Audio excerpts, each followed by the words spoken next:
இவனுக்குள் கர்த்தரை கொண்டு போக விரும்புகிறார். அவர்கள் இன்னைக்கு பலவீனத்தோடு இந்த இடத்துல இருக்கலாம்.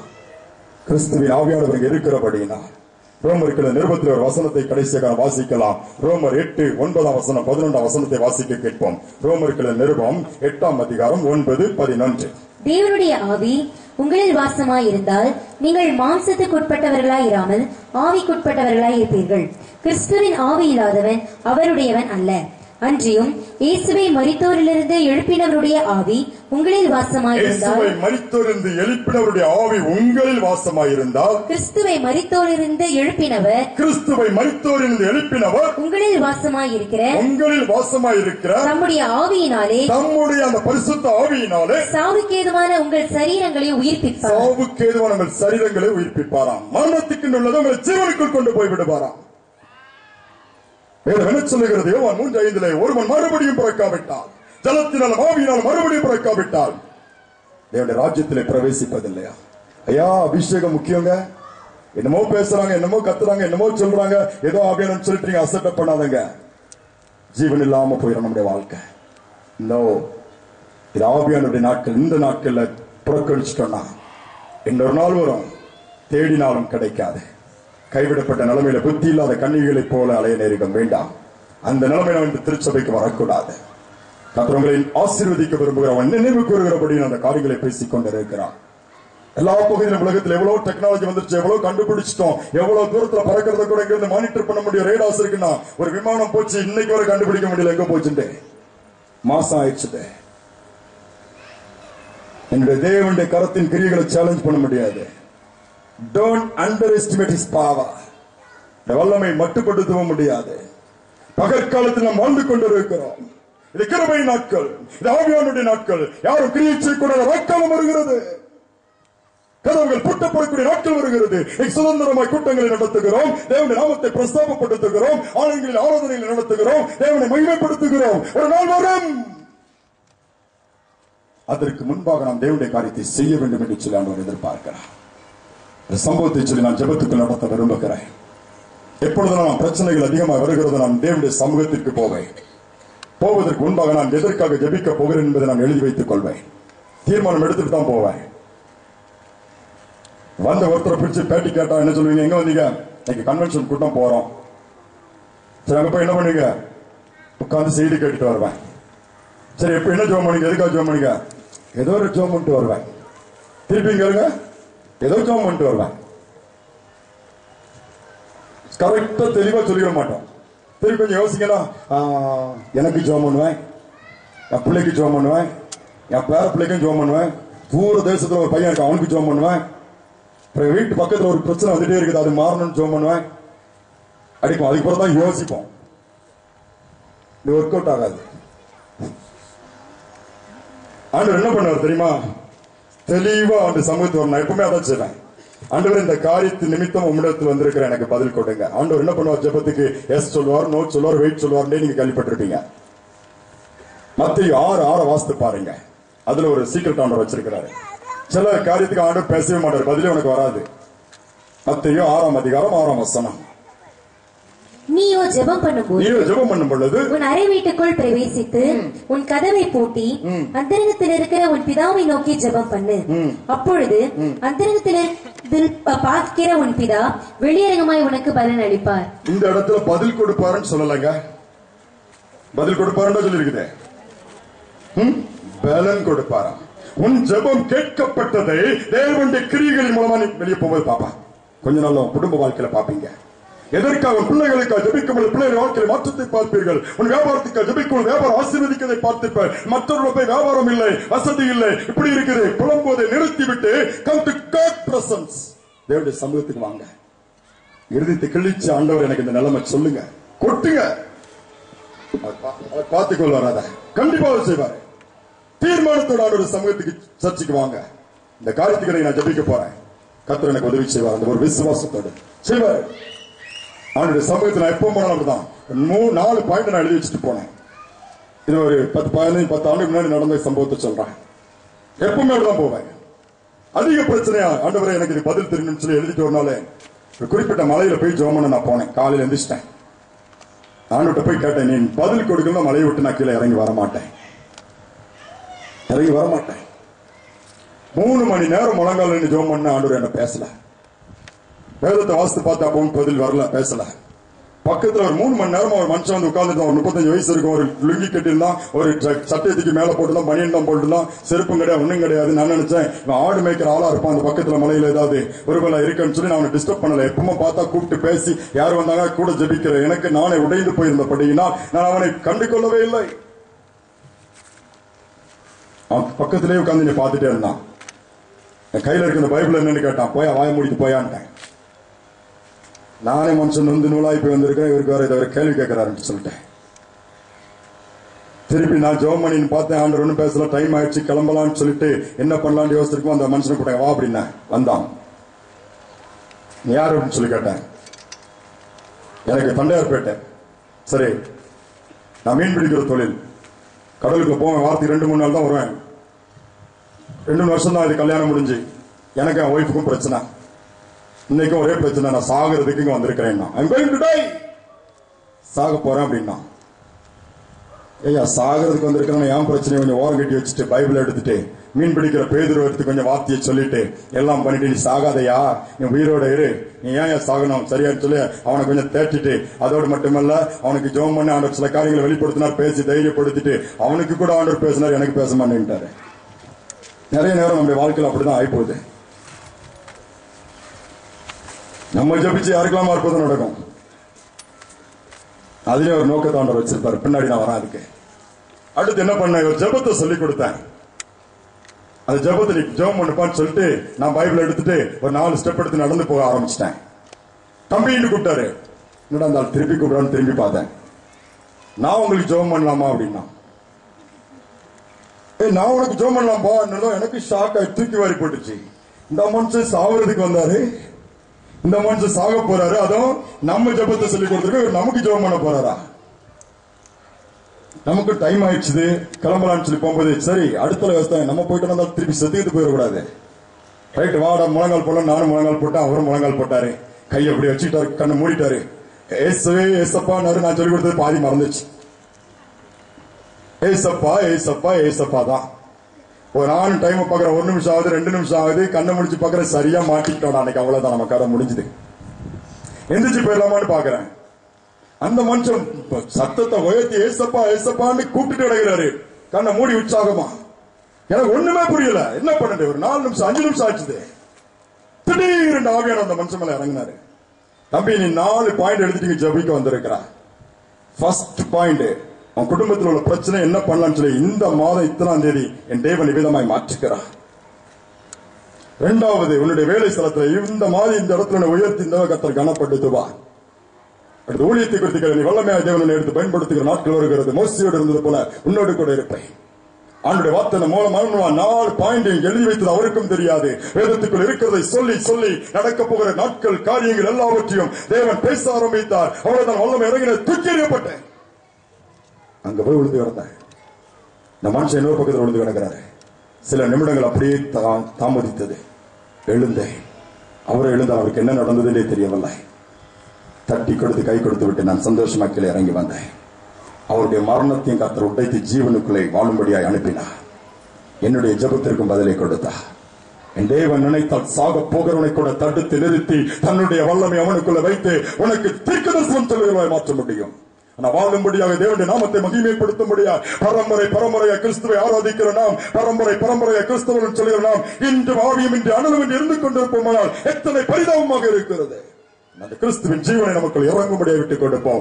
இருதயக்கதவை திறந்து கொடுப்போம். உன் பிள்ளைகள் தேவ ஆவியால் நிரம்பும்படியாக அதற்கு ஒத்துழைப்பை கொடுங்கள். தேவனுடைய சமூகத்திற்கு கொண்டு வாருங்கள். என் அன்பு பெற்றோர்கள் வயதானவர்களாக இருக்கலாம், பெரியவர்களாக இருக்கலாம். தேவன் உங்களை நிரப்ப காத்துக் கொண்டிருக்கிறார். உங்களில் ஜெயம் உள்ளவர்களாய், ஜெயம் கொள்ளுகிறவர்களாய், 1ஆம் மரணத்திலே மட்டுமல்ல 2ஆம் மரணத்துக்கு பங்கற்றவர்களாய் அதை ஜெயிக்கிறவர்களை மாற்ற விரும்புகிறார்.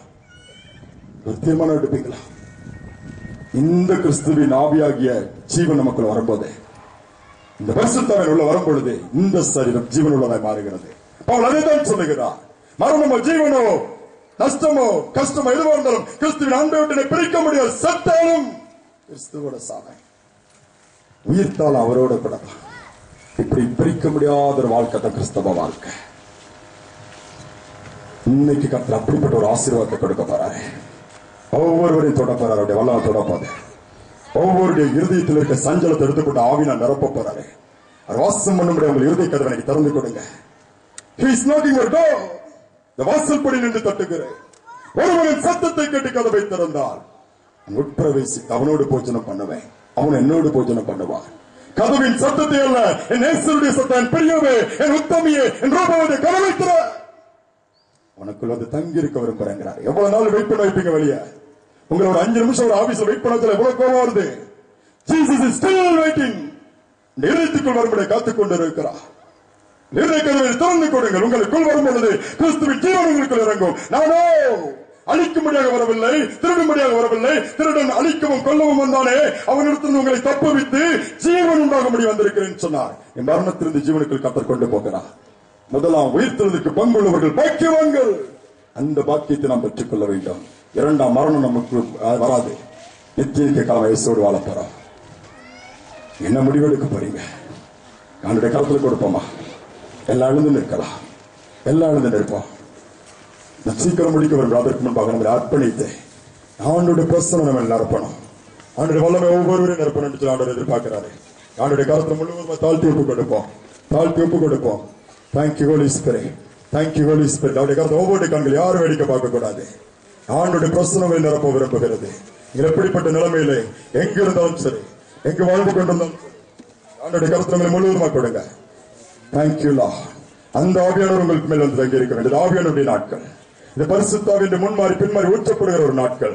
வேதம் சொல்கிறது அப்போஸ்தலர் 1:8 பரிசுத்தாவி உங்களிடத்தில் வரும்போது நீங்கள் பலனடைந்து சாட்சியுள்ள வாழ்க்கை அங்கதான் ஆரம்பிக்குது. வீட்டுல உனக்கு சாட்சியுள்ள வாழ்க்கை வரும், சுற்றுப்புறத்துல சாட்சியுள்ள வாழ்க்கை வரும், திருச்சபையில சாட்சியுள்ள வாழ்க்கை மாறுவா. கிறிஸ்துவுக்கு சாட்சியா மாறிடுவீங்க. ஏன்? அந்த கிறிஸ்துவின் ஜீவன் உங்களுக்குள்ள இருக்கப்படினால் மரணம் உங்களை ஒன்றுமே செய்ய முடியாது. மரணம் உங்களை தொட முடியாது. மரணத்தின் கூற நீங்க முடிப்பீங்க. நான் போய் சொல்ல, மரணமே கூறுங்க, பாதாளமே தேவங்க. அந்த காரியத்தை நீங்களும் செய்ய முடியும். ஜெயிக்கிறவங்களா மாறுவீங்க. எல்லாருடைய கண்கள் மூடி இருக்கட்டும். யாருக்கெல்லாம் அந்த ஜீவன் உள்ள ஒரு வாழ்க்கை வேண்டாம், செத்து போன வாழ்க்கை வேண்டாம், சுகபகமான வாழ்க்கை வாழ்க்கை விரும்பணும்னா உயிரோடு இருந்து செத்து போயிருந்தது நாடுடைய கருத்துல முழுவதுமா கொடுங்க. Thank you Holy Spirit. Thank you wonderful Jesus. Thank you Lord. Thank you Lord. இந்த பரிசுத்தாவியானவர் உங்களை நிரப்ப விரும்புகிறார். உங்கள் இருதயம் துக்கத்தினால் நிரம்பி இருக்கலாம், ஏதோ வெறுமையோடு கூட இடத்தில் வந்திருக்கலாம், நம்பிக்கை இழந்து போய் வந்திருக்கலாம். ஒவ்வொரு சிறியவர்களும் பெரியவர்களும் தேவன் நிரப்ப விரும்புகிறார். ஐயா, இந்த உலக வாழ்க்கை கொஞ்ச நாட்கள் தான், கொஞ்ச காலங்கள் தான். பலத்தின் மீதான என்பதை தாண்டி போகலாம். அதற்கு ஒரு நித்திய வாழ்க்கை உண்டு, நித்திய வாழ்க்கை உண்டு. இயேசுவோடு வாழப்போகிறோமா? மரணத்தை ஜெயித்து ஜீவனுள்ள அந்த ஜீவனுள்ள நாட்கள் எல்லாம், ஜீவனுள்ள காலம் எல்லாம் நன்மை கருமையை தவிர இந்த நித்திய ஜீவனை பெற்றுக் கொள்ளலாம் இருக்க போகிறோமா? இல்லை நித்திய ஆக்கிரைக்கு பங்கடைய போகிறோமா? உலக ஆசீர்வாதத்தை காட்டில் அது நித்தியமான ஆசீர்வாதம் ஆண்டவர் கொடுக்க விரும்புகிறார். 2ஆம் மரணம் எங்களுக்கு வேண்டாம் ஆண்டவரே, அதை நாங்கள் பங்கடைய விரும்பவில்லை. அதெல்லாம் உயிர்த்தெழுதலுக்கு பங்குள்ளவர்களை மாற்றும் அல்லது உங்களுடைய வருகை மெந்திக் கொள்ளுமானால் மறுரூபமாக எங்களுக்கு கிருபை கொடும். ஒரே ஒரு அடையாளம் அதற்கு பரிசுத்தாவி என்ற முத்திரை, பரிசுத்தாவி என்ற முத்திரை. கேட்கிறவனை பெற்றுக் கொள்வான் வேதம் சொல்லுகிறது. தண்ணீரை ஊற்றுவன் சொல்லும்போது ஆவியானவர் எனக்குள் வரும் என்று நீ கேட்டால் போதும். நீ யாராக இருக்கலாம், எப்படிப்பட்ட நிலைமையில் இருக்கலாம், அதுதான் பாவம் செய்து கொடுக்க இங்க வந்திருக்கலாம், பாவத்தோடு வந்திருக்கிறேன். நிரப்பு மாட்டவரே சொல்லி நிரப்பும் என்று சொல்லி கேட்பீர்களாம். ஆண்டவர் நிரப்புவாரு. தாகம் உள்ளவர்கள் தண்ணீரை ஊற்றுவா, வறண்ட நிலத்தில் ஆறுகளை ஊற்றுவா. அப்படிப்பட்ட தேவன் மத்தியில் இருக்கிறார். ஒரு தாகத்தோடு இத்தனை ஆண்டுகள் நான் வீணாய் வாழ்ந்து விட்டேன், வெறுமையான வாழ்க்கை போய்விட்டது, நிம்மதியற்று வாழ்ந்து விட்டேன், நம்பிக்கையற்று வாழ்ந்து விட்டேன், இந்த உலகம் தான் எனக்கு நிரந்தரம் என்று இருந்து விட்டேன். உன்னத வாழ்க்கை நான் இழந்து விட்டேன் ஆண்டவா. தாகமுள்ளவனை தண்ணீரை ஊற்றுவேன் என்றே, வறண்ட நிலத்தில் ஆறுகளை ஊற்றுவேன் என்றே, தாகமுள்ளவனை தண்ணீரை ஊற்றுவேன் என்றே, வறண்ட நிலத்தில் ஆறுகளை ஊற்றுவேன் என்றே, ஊற்றுவையா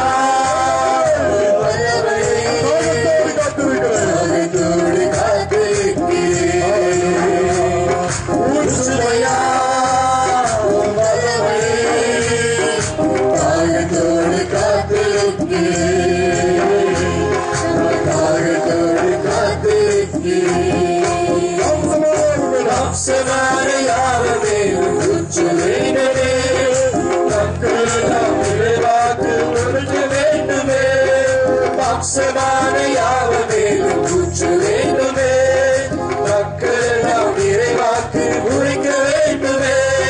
ஊற்றுவையா வல்லமை, காலத்தோடு காத்திருக்கிறேன். ஊற்றுவையா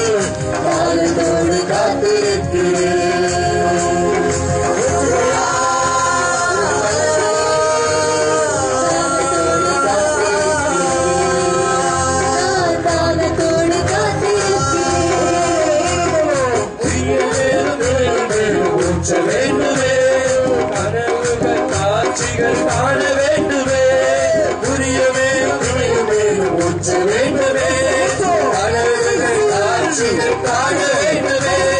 ஊற்றுவையா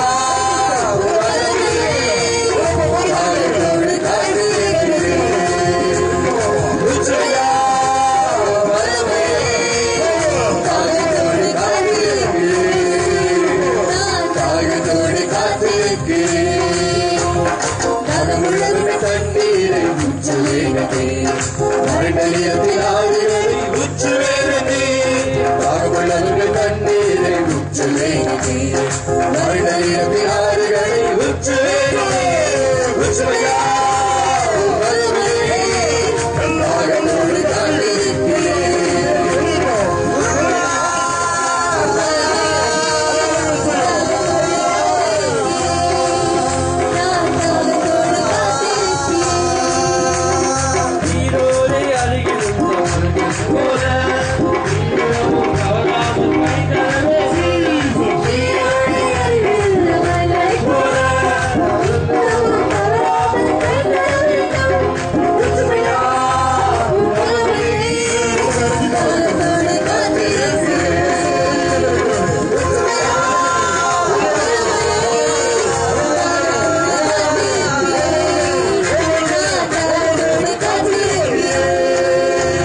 தாகமுள்ளவரை கண்ணீரை ஊற்ற வேண்டுமே, மரணியத்தில் ஆறுகளை ஊற்ற வேண்டுமே. தாகமுள்ளவரை தண்ணீரை ஊற்ற வேண்டுமே, மரணியத்தில் ஆறுகளை ஊற்ற வேண்டுமே.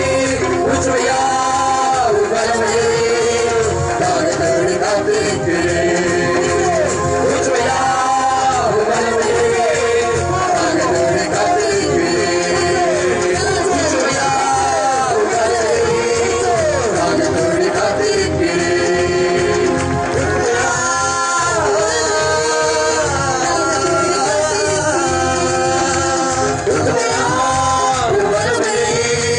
தாகத்தோடு காத்திருக்கிறேன். ஊற்றுவையா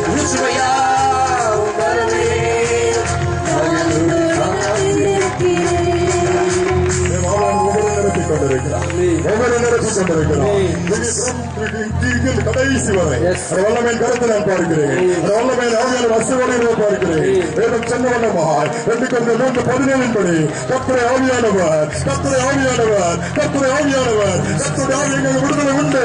விடுதலை ஆவியான உணவிக் கொண்டிருக்கிறார். விடுதலை ஆவியான உணவிக் கொண்டிருக்கிறார். சபைகளை உடைக்கிறார், கோதநாடுகளை செலவாக்குகிறார், கருத்து குருநாடு செலவாக்குகிறார். எல்லா பிரச்சனைகளும் முடிவு, எல்லா தடைகளுக்கு உடைந்து எறியப்படுகிறது, தூக்கி நிறுத்தப்படுகிறார். இது முடங்கிக் கொண்ட போதும் எழுத போகிறாய். வல்லமையாய் வல்லமையாய் வல்லமையாய் வல்லமையாய் அக்கினியை மாற்றப் போகிறாய். ஹல்லேலூயா ஹல்லேலூயா. தேவாவியானவர் ஊற்றப்பட்டுக் கொண்டிருக்கிறார். ஒவ்வொரு மேலும் ஒரு புதுபலன் இறங்குகிறது, ஒரு புதுபலன் இறங்குகிறது. பெற்றுக்கொள் பெற்றுக்கொள் கேட்டு பெற்றுக்கொள். ஆண்டவரை நிரப்பும் என்று சொல்லி நிரப்புவா. ஹல்லேலூயா. சரீரத்தில் பலவீனம் தங்கியிருக்க கூடாது. உன்னத பலன், உன்னத ஆவியானவர். ஹல்லேலூயா. ஏசாயா 32:15 படி அந்த உன்னத ஆவியானவர் இறங்கி வருவதாக.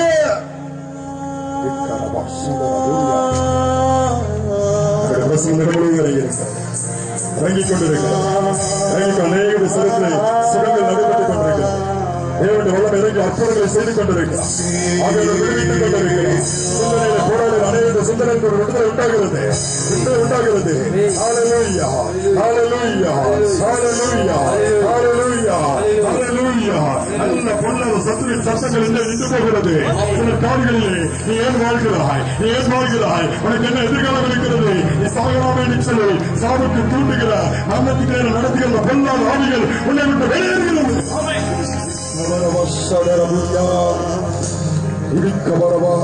சில சரீரங்கள் ஒரு இச்சிங் மாதிரி ஊரில் இருக்கிற சிலர் இந்த இடத்துல இருக்கிறீங்க. டாக்டர்கிட்ட போகவா வேண்டாமா? கன்சல்ட் பண்ணவா வேண்டாமா? சரியா இல்லாதா? இந்த ஒரு விசுவாசத்தில் வந்திருக்கிறா. உன் விசுவாசத்தின் படி உன் ஊருக்கு நின்று போகிறது. நடக்கும் வைக்கா வச்சுக்கோ.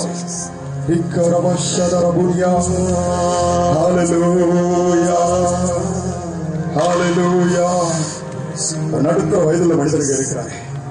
அவர் எனக்கு காமிக்கிறார். நீ பிசினஸ் பண்றீங்க. பட் நீ சொல்ற பிசினஸ்ல தோல்விகள் நஷ்டங்கள் இதை கண்டினியூ பண்ணவா இல்ல வேற மாத்தலாமா? Still you are in confusions. இன்னும் குழப்பத்தில் நாங்க வந்திருக்கீங்க. ஆக ஒரு வார்த்தை சொல்லுகிறார். வெயிட், காத்திரு, என் பாதத்தில் வந்து காத்திரு. நான் உனக்கு வழியை காண்பிப்பேன், வாய்ப்புகளை ஏற்படுத்திக் கொடுப்பேன் என்று சொல்லுகிறார். தேவ உறவரிடத்துக்குள்ளே தேவ பகை ஆலயத்தில் வந்து என்னை நான் கடந்த ஆண்டில் இப்படி இருந்தேன், தேவன் இவ்வளவு ஆசீர்வதித்திருக்கிறான் சொல்லி ஆசீர்வாதத்தின் கரம் மேல் வந்திருக்கிறதை சொல்லுவான். தேவனை சொல்கிறான். எல்லா மரண பயங்களுக்குள் ஓடுகிறது. மரணத்தை கொண்டு பயத்தோடு இருக்கிற எல்லா பயங்கள் மறைவதாக மறைவதாக மறைவதாக மறைவதாக. மரணம் உங்களை ஆளுகை செய்ய முடியாது. பரிசுத்த ஆவியானவரை ஆளுகை செய்கிறார். பரிசுத்த ஆவியானவரை ஆளுகை செய்ய விரும்புகிறார். ஞானமில்லை சொல்லி கத்தரிக்கிற பிள்ளைகளுக்கு ஞானத்தை கற்றுக் கொடுக்கிறார். பலன் இல்லை என்று கத்தரிக்கிற பிள்ளைக்கு பலனை கொடுக்கிறார். பலன் ஒவ்வொரு மேலும் கொடுக்கிறார்.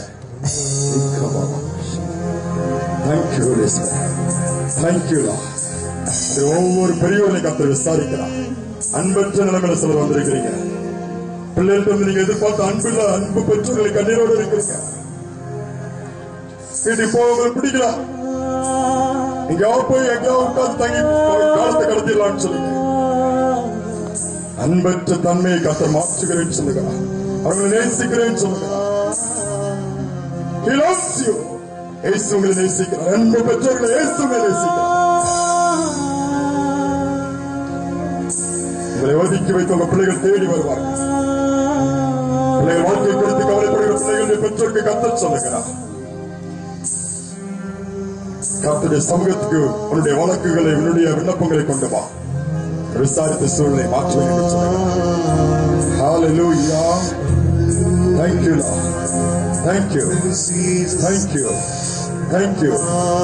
Thank you, Lord. ஆலயத்தை குறித்து கர்த்தர் சொல்லுகிறார்.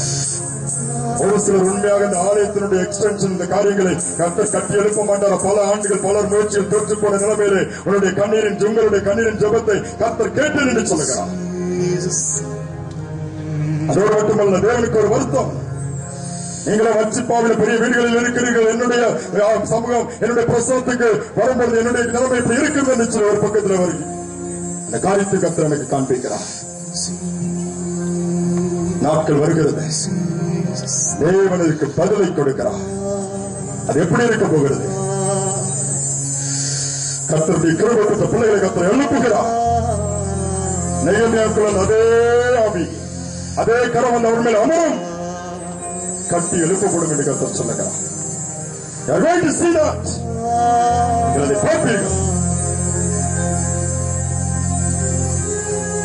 சமயத்தில் எல்லா சூழ்நிலை முழுவதுமாக கொடுத்து விடுங்க.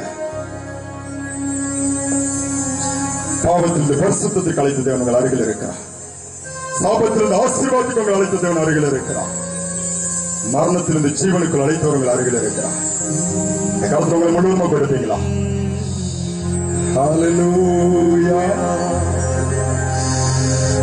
ஒப்பு கொடுப்பீங்களா? உங்கள் கையில இருந்து ஆவியானவரை நடத்தட்டும்.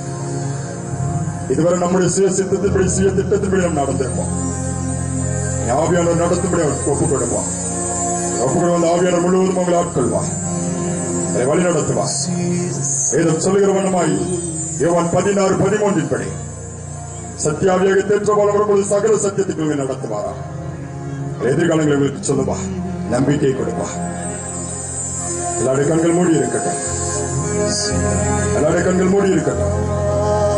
தங்களை தங்கள் வாழ்க்கையை பரிசுத்த ஆவியானுடைய கரத்தில் ஒப்புக் கொடுக்கிறவர்கள் மட்டும் எங்கள் கரங்களை உயர்த்துங்க. இன்னிலிருந்து எந்த வாழ்க்கையில பரிசுத்த ஆவியானுக்கு நீ பெரியவங்களா இருக்கலாம், சின்னவங்களா இருக்கலாம். கர்த்தருடைய கண்கள் அதை பார்க்கின்றது. ஆவியானவர் உங்களிடத்தில் வாசம் பண்ணுவதற்கு அனுப்பப்பட்டிருக்கிறார். உங்களிடத்தில் தங்கி இருக்கும்படி அனுப்பப்பட்ட இடங்கள் என்று சொல்லாதுங்க. ஒருவேளை அவனுக்கு சரியான வீடு இல்லாம இருக்கலாம், வசதி இல்லாம இருக்கலாம். உள்ளத்துல அந்த ஆவியானவருக்கு இடம் கொடுங்க.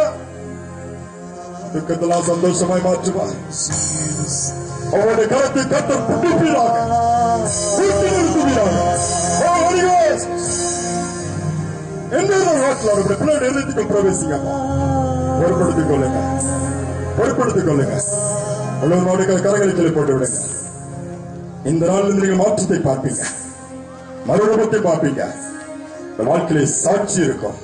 தேவன் மகிமைப்படுவா. திருச்சபையில் உள்ள பிள்ளைகளை கர்த்தர் எடுத்து பயன்படுத்துகிற நாட்கள் நெருங்கிவிட்டது, சமீபமாக இருக்கிறது. தீர்க்கதரிசிகளை ஊழியக்காரர்கள் இருந்து எழுப்புகிற அந்த கூட்டத்திலிருந்து கர்த்தருக்கு காண்பிக்கிறது நான் சொல்லிக் கொண்டிருக்கிறேன். என்னிடத்தில் இந்த சாபத்தை கர்த்தர் மாற்றி விட்டார். அந்த ரத்தம் தெளிக்கப்பட்டிருக்கிறது. தெளிக்கப்பட்டிருக்கிறது. வாழ்க்கையில் அப்படியே செய்கிறார். அநேக பிரதானிகள் வருவார்கள், பிரசாதத்தை அனுபவிப்பார்கள். கட்டுண்டவர்கள் வருவார்கள், விடுவிக்கப்படுவார்கள். காயம் கட்டப்பட்டவர்கள் வருவார்கள், காயம் கட்டப்படுவார்கள். சிறையிருப்போர் வருவார்கள், சிறையிருப்பு விடுதலை பெற்றுக் கொள்வார்கள். இது சகல ஜனங்களுக்கும் ஜெப வீடு எனப்படும். கர்த்தருடைய கரவினை செய்யும். செருபாபேலின் தேவன் சொல்லுகிறார், பலத்தினால் அல்ல, பராக்கிரமத்தினால் அல்ல, கர்த்தருடைய ஆவினால்தான். கர்த்தரை ஒப்பு கொடுத்து விடுவோமா, அர்ப்பணித்து விடுவோமா? Hallelujah. Thank you, wonderful Jesus.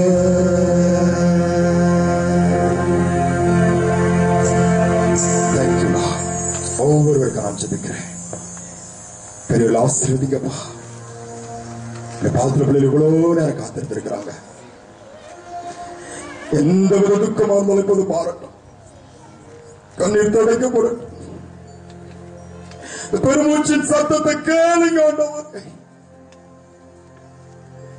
தங்களுடைய நிலைமையை குறித்த, பிள்ளைகளுடைய சூழ்நிலை குறித்து கவலையோடு வந்திருக்கலாம். இந்த சரித்துள்ள பலவீனத்தோடு ஆண்டவர் இந்த பலவீனம் மாறதா செத்துக் கொண்டிருக்கிறேன். நாடு தினமும் remember them, Lord. Only one touch of love. Touch them, Lord. Heal them, Lord. வாலிப பிள்ளைகளுக்கு வருகிறேன். நான் நிர்பந்தமான மனுஷன். பாவ சரீரத்தினை யார் விடுவிக்க கூடும்? விடுவிக்கிற ஆவியானவரால் முடியும் என்பதை நாங்கள் அறிந்திருக்கிறோம். விடுதலை ஆவியானவர் பிரவேசிப்பீராக. Deliver them, Lord. Heal their wounds. It is a mighty power, glory, Lord. சின்ன பிள்ளைகளுக்கு ஜெபிக்கிற படிப்புல சிறந்திருக்கட்டும். பாதுகாத்துக் கொள்ளும், பாதுகாத்துக் கொள்ளும். கருத்துல முழுவதும் ஒப்பு கொடுத்து விட்டேன். கருத்துல முழுவதுமே கொடுத்து விடுவோமா? நாம் ஆத்மா சரீரமுக்கு சொந்தம் பண்ணி சொல்லுவோமா? கருத்துல முழுவதுமா கொடுத்துருவோம். அக்கரங்களை அழகாக வளையும். கர்த்தாவே கரத்தில் களிமண்ணா இஷ்டம் போல் வளைந்துடும். என்னால் நடத்துறேன்னு சொல்லிக்கலாம். கைவன் கருத்தில் களிமணி போல ஒப்பு கொடுப்போம்.